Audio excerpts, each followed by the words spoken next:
क्या अपनी कमियों को दूर करने के लिए रेचन उपयोगी होता है? कृपया मार्गदर्शन करें। रेचन से दमन का विसर्जन होता है, कमियां दूर नहीं होती। इस बात को ठीक से समझिए। हमारे भीतर बहुत कुछ दबा हुआ पड़ा है जिसने हमारे स्वधर्म को, हमारी हिडन टैलेंट को आच्छादित कर लिया है। अगर यह दमन विसर्जित हो जाए, वह लेयर हट जाए, तो भीतर से जो सहज स्वाभाविक है वह प्रस्फुटित होने लगेगा। तो इनडायरेक्ट वे में कमियां दूर हो जाएंगी, लेकिन सीधा सीधा रेचन का प्रयोग कमियों को दूर करने में नहीं करता। फिर इस पर निर्भर करता है आप कमी किसको कहते हैं। मैं कमी इसको कह रहा हूं कि जो हमारे स्वधर्म है, हमारा स्वभाव है, जो हमारी छिपी हुई प्रतिभा है, वह उजागर नहीं हो पा रही, यह कमी है मेरी दृष्टि में। तो रेचन के द्वारा जो अनावश्यक चीजें बाहर के संसार के प्रति हमारे मन में भरी हैं वो बह जाएं, हम साफ सुथरे स्वच्छ हो जाएं, तो फिर हमारी भीतर की चीज की खिलावट होने लगती है।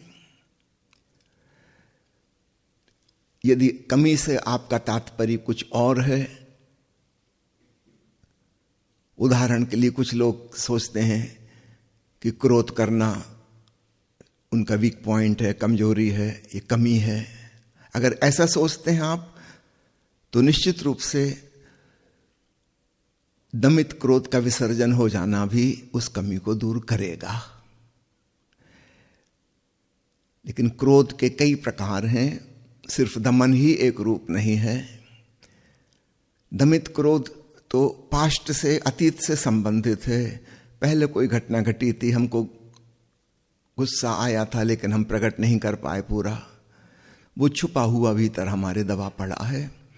तो रेचन के द्वारा अगर वह निकल जाए तो निश्चित रूप से उससे छुटकारा होगा, लेकिन इससे पूरा क्रोध समाप्त नहीं हो जाएगा, क्योंकि आज भी उसकी संभावना है फिर वैसी कोई घटना घटे जो हमें प्रिय नहीं है और हम फिर नाराज हो जाएं।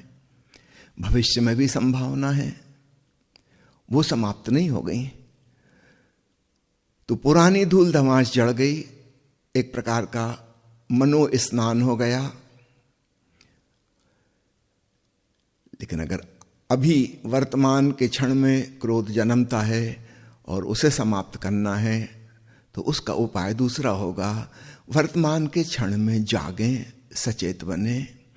जिस व्यक्ति ने क्रोध दिलाया है उस पर फोकस न करके स्वयं पर ध्यान केंद्रित करें।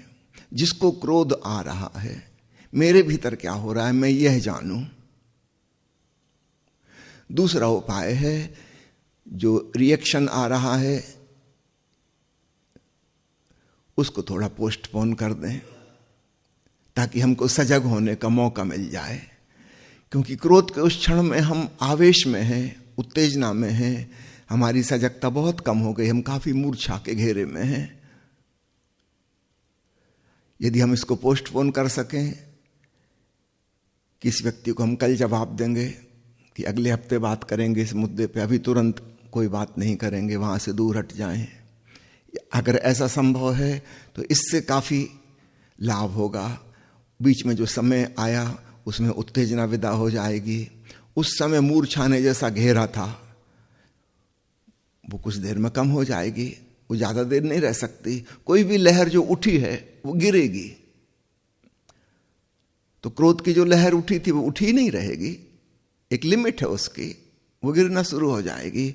तब हम ज्यादा सजग होंगे, ज्यादा होशपूर्ण होंगे, और तब हम जो रिस्पांस देंगे एक दिन बाद, 2 दिन बाद, निश्चित रूप से वह ज्यादा होशपूर्ण होगा और संभवतः 99% उसमें क्रोध नहीं होगा। एक शांतिपूर्ण, सौहार्दपूर्ण निवेदन ही होगा। या तो हमें अपनी गलती समझ में आ गई होगी तो हम अपने लिए क्षमा मांग लेंगे, या उस व्यक्ति से कोई गलती हुई है तो भी हमारा आक्रोश इस बीच में खत्म हो चुका, हम बहुत विनम्रता पूर्वक अपनी बात उससे निवेदन कर सकते हैं कि हमको ऐसा ठीक लगता है। तो वर्तमान के क्रोध से बचने के लिए ये विधि काम आएगी।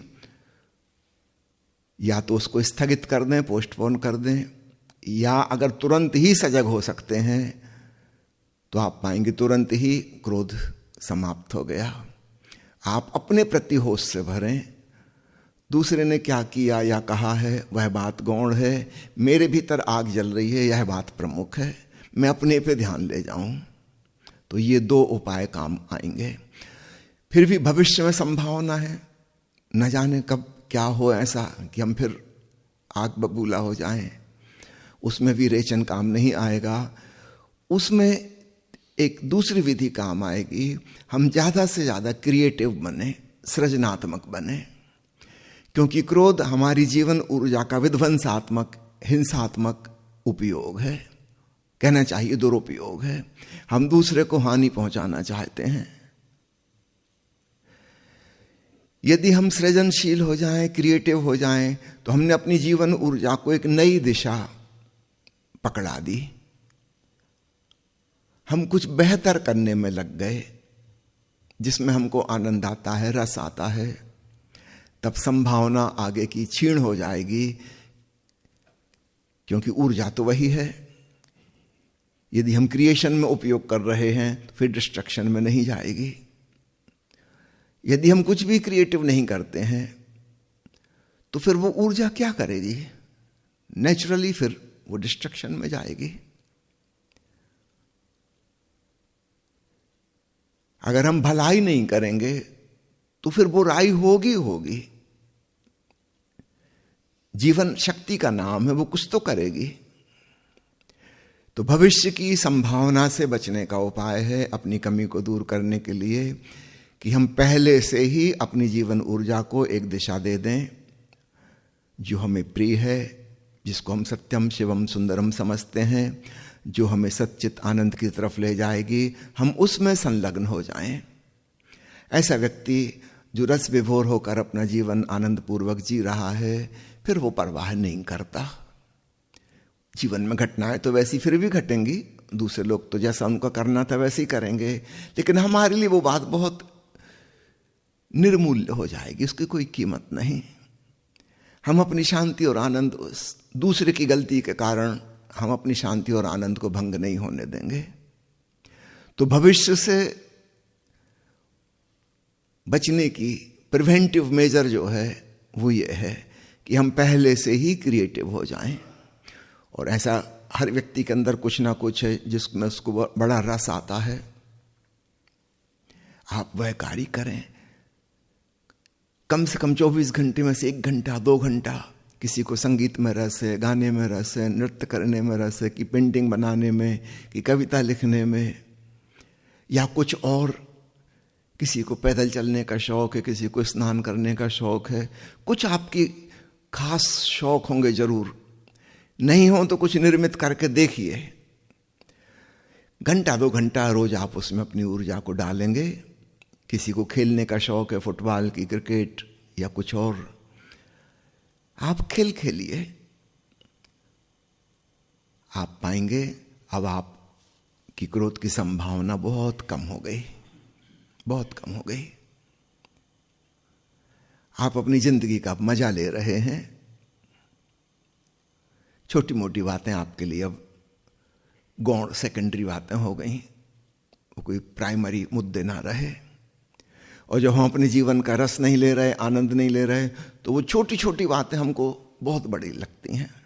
हम दिल का ताड़ बना लेते हैं और हम बहुत गंभीर एक डिस्ट्रक्टिव रिस्पॉन्स देते हैं, और फिर एक विशियस सर्कल शुरू हो जाता है। जो हम कुछ उल्टा सीधा कहेंगे अथवा करेंगे तो फिर सामने वाला भी प्रतिक्रिया करेगा, फिर एक सर्कल शुरू हो गया, हम फिर उसके रिएक्शन में कुछ करेंगे। मुसीबत बढ़ती चली जाएगी, बढ़ती चली जाएगी। तो रेचन का उपयोग, यदि आप क्रोध या इस प्रकार की नकारात्मक चीज को कमी में गिन रहे हैं, तो उसका उपयोग 1/3 है। अतीत के जो दमन सप्रेशन है, उनका हम निष्कासन कर सकते हैं। एक वो सफाई हो जाएगी, वो भी बहुत बड़ी चीज है। लेकिन अगर हम वर्तमान के और भविष्य के प्रति उपाय नहीं कर रहे हैं तो आज नहीं कल फिर दमन आ जाएगा, वो ज्यादा देर नहीं रहेगा। तो एक क्यूरेटिव ट्रीटमेंट होता है और एक प्रिवेंटिव ट्रीटमेंट होता है, हमें दोनों ही अप्लाई करने होंगे। तो रेचन के द्वारा पुराने घाव तो भर जाएंगे कि नए घाव बनने की संभावना है। अगर हमने उसका उपाय नहीं किया तो जल्दी ही फिर पुराने घावों के सिलसिला शुरू हो जाएगा, फिर दमन इकट्ठा हो जाएगा। तो भविष्य के क्रोध से कैसे बचें, वर्तमान में कैसा हमारा रिस्पांस हो, ये दो बातें भी बहुत महत्वपूर्ण हैं, तब जाके पूरी बात बनेगी।